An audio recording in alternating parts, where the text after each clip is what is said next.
నమస్కారం. పూజా వేదికకు స్వాగతం. మన హిందూ సాంప్రదాయంలో గురువుకు చాలా పవిత్రమైన స్థానం ఉంది. గురు పౌర్ణిమ పర్వదినం నాడు మనకు విద్య నేర్పిన గురువును స్మరించుకుని సత్కరించుకోవడం మన ఆచారం. మన జీవితంలో తల్లిదండ్రుల తర్వాత అంత గొప్ప స్థానం గురువుదే. సంస్కృతంలో గు అంటే చీకటి అని అర్థం, రు అంటే వెలుతురు అని అర్థం.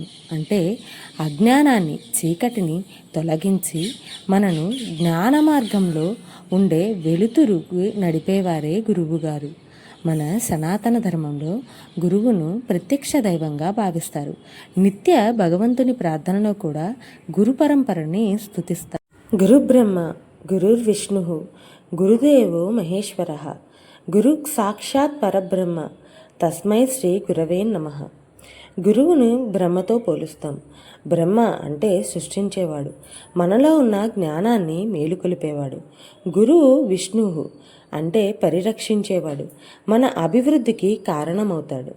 గురుదేవో మహేశ్వర, గురువు శివునితో సమానము, విధ్వంసకారుడు, మనలో ఉన్న అజ్ఞానాన్ని నశింపజేస్తాడు. గురు సాక్షాత్ పరబ్రహ్మ, గురువు ప్రత్యక్షంగా మనకు కనిపించే పరమాత్మ స్వరూపుడు. తస్మై శ్రీ గురవే నమః. అలాంటి గురువుగారికి నా నమస్కారాలు.